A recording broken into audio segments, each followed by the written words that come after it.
it's frozen on the hill.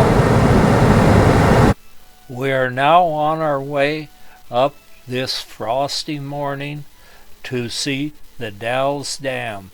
This is toward the end of January, and the weather's still not real good. We see a lot of the columnar basalt, which is so typical of the Columbia Gorge.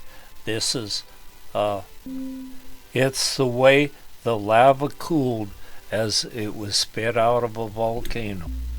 And there it is, the Dalles and the Dalles Dam, standing tall out here in the middle of the Columbia River. We'll go through the part of town we have to, and then we'll steady on the visitor center. We want to take that in today.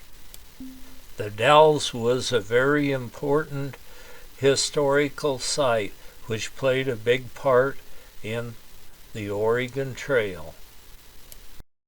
The Dalles Dam was built from 1952 through 1957, and the purpose of the dam was for hydropower and navigation.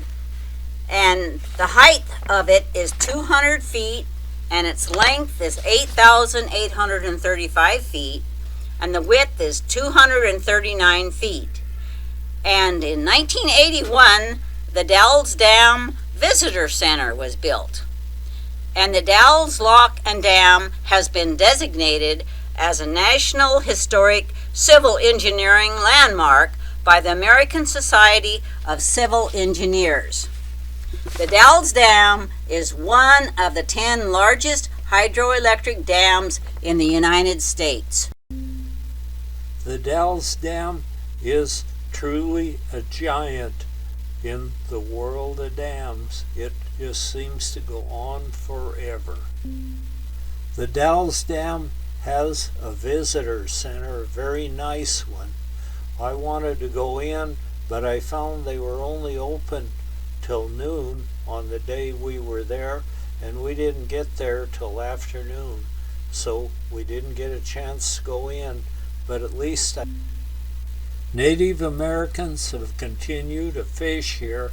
They've built platforms similar to the ones they've used throughout time to stand on to dip net fish. And Lewis and Clark, in their journals, they were telling about they traded for fish from the Native Americans, and so they're a very, very important food source. And when they had fish, no one went hungry. They could dry it and fix it in other manners. There's several boats out here. Looks as though they're fishing, and I don't know what they'd be fishing for. There's no salmon or steelhead runs in now, but probably they're fishing for walleye, and it's pretty good fishing for them in this area. The Columbia River Gorge is a very special place, and we're heading right down through it now. We can see trees along the side, and a railroad track runs up. There are numerous state parks along the river, and usually when we go down here, we'll see lots of tugs and barges moving down in the backwaters of Bonneville Dam here as we go on down. But they must have got all their wheat pretty much shipped now, because we didn't see much in the way of barge traffic. There's a rest area here. It's called Memaloose, and I understand Memaloose in the Indian language meant land of the dead. And so there's an island out here where prehistoric men buried their people, and if you were a chief, that's probably where you would end up when you died. And they put them in little bark huts on the side of this hill, and they put them in a setting position and just let them mummify here in the sunshine. And of course they were prey for birds and other things. After the Dalles Dam was built and the water backed up. It covered most all the graves on the island, and so a big share of the people that were buried there had to be moved to both sides of the river. The Oregon Trail was never a single set of parallel wagon ruts leading from Missouri to the Willamette Valley, nor did it ever consist of a single route. This fact was never more evident than here at Mamaloose. Early overlanders passed this site on the Columbia River in Indian canoes, rafts, or Hudson's Bay Company battues. In the early 1840s, an alternate route was established across the Columbia Plateau to the Dalles, where some immigrants continued via the river, while others drove livestock down its rugged banks. By 1846, Samuel K. Barlow's road across the south flank of Mount Hood offered immigrants another alternate route to the Willamette Valley. The appearance of steamboats below the Cascades in 1851 presented yet another version of the Oregon Trail. Oregon Trail immigrants were by and large substantial citizens. Roughly $800 to $1,200 was required to obtain a proper outfit and to provide food and clothing for an entire year before crops could be planted and harvested in Oregon. This was an appreciable amount at a time when Pennsylvania coal miners were earning 44 cents per day. Less affluent overlanders were able to make the trip, but only by hiring on as teamsters, cattle drivers, hunters, or guides. The United States was an ethnically diverse during the immigration era as it is today, and cultures from around the world were well represented on the Oregon Trail. E.S. McComas, immigrant of 1864, found Americans, English, Irish, Dutch, French, Spaniards, Mexicans, Kanakas, Negroes, Indians, Chinamen, and ladies of easy virtue. Native Americans occupied the land for generations prior to immigration, and they often intermarried with British and French Canadian fur traders. Okay. Epidemic. Nearly 2,000 miles of prairies, mountains, parched deserts, and swollen rivers separated Missouri and Oregon. Hardship was the common fare, and not every immigrant survived. Although accidents were common, disease was a major cause of death, especially during peak immigration years when poor sanitation and contaminated water led to epidemics of fever, cholera, and dysentery. Shocked by the sudden demise of Samuel Hammond, Esther Hanna, immigrant of 1852, lamented, "Only yesterday he was at our camp, full of life and vigor, with as bright hope of the future as any of us. He was taken ill at dark, and now he lies in the cold embrace of death." Westward immigration on the Oregon Trail was an annual event, and every year the trail experience was unique. Early immigrations were small, with overlanders blazing trails, establishing routes across mountain ranges, and living off the land. Later, immigrants found a well-worn path to Oregon, but as their numbers increased, immigrants like Franklin Longworthy in 1852 would report that the road from morning till night is crowded like Pearl Street or Broadway. Immigration peaked in 1852 with 10,000 overlanders heading for Oregon and 50,000 going to California.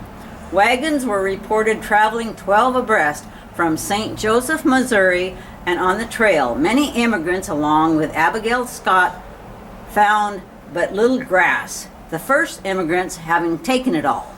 Without grass, it was difficult to keep weary oxen healthy, and many in the 1850s were forced to lighten their loads. As we continue down Freeway Highway 84 toward Portland, we notice a lot of really neat crops along the road.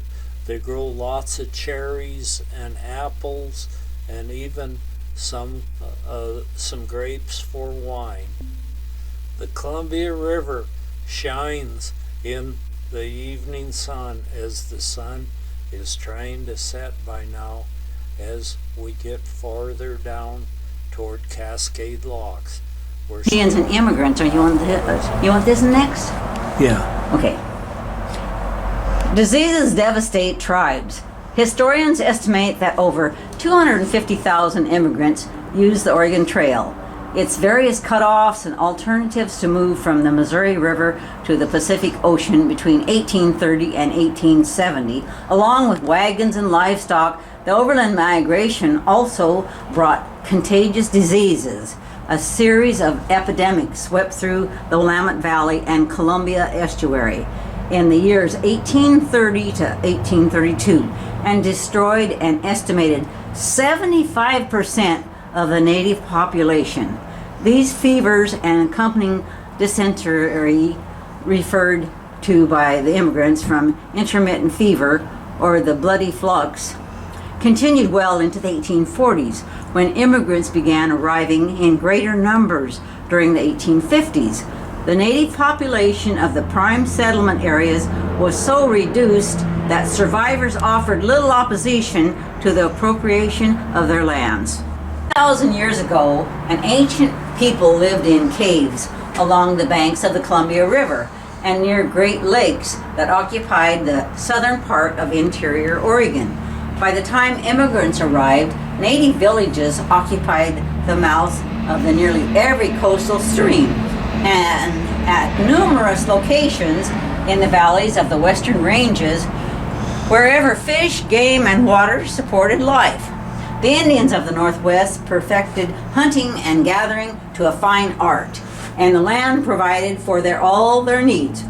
Oregon Trail's immigrants, however, were strangers in a strange land, unable to recognize the bounty surrounding them.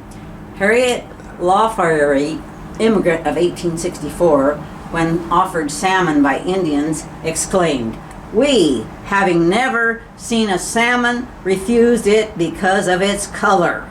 Nevertheless, a brisk trade soon developed between immigrants and Indians. Okay. Fur trade and the Oregon country. In 1778, Captain James Cook sailed along the Oregon coast, casual barter between his crew and northern Indians for sea otter skins ignited an era, the fur trade. Trade in furs soon flourished between the Pacific Northwest, New England, and China. Fur trade in the 18th and early 19th centuries was a profitable business, especially when Indians were willing to barter valuable pelts for blankets. The quest for furs soon brought British traders south to the Oregon country. Americans were quick to respond, and in 1803, President Thomas Jefferson commissioned the Lewis and Clark expedition in part to blaze the way for American fur traders. John Jacob Astor, a wealthy New York businessman, was one of the first. Astor financed an overland expedition and a voyage to the mouth of the Columbia River, where a trading post called Astoria was built in 1811. Several Astorians trekked eastward in 1812, following a route that would become the Oregon Trail. Although Jefferson congratulated Astor on the apparent success of his venture, his expectations for the future of Oregon were much greater than that offered by the fur trade. The Oregon Quest. Yeah. The Oregon Question. In 1818, Great Britain and the United States agreed by convention that their citizens could engage in commerce in the Oregon country without prejudice to either nation's claims.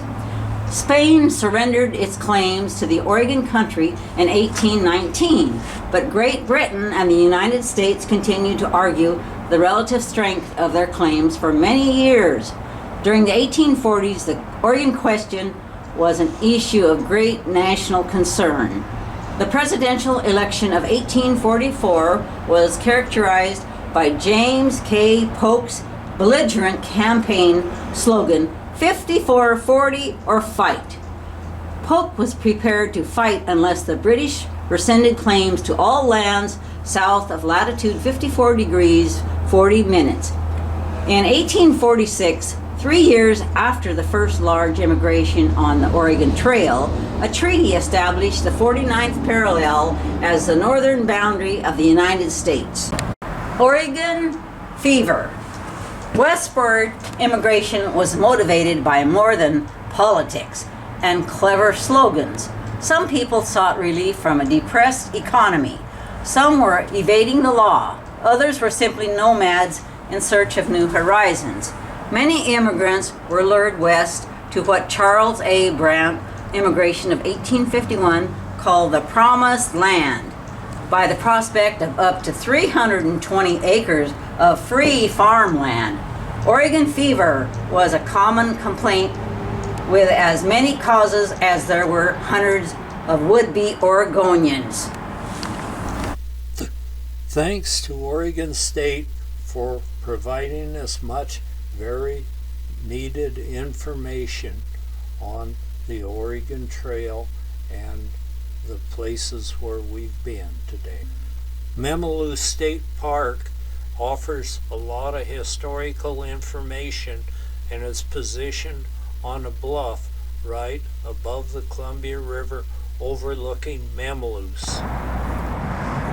And there it is, Mamaluce Island in the middle of the Columbia River.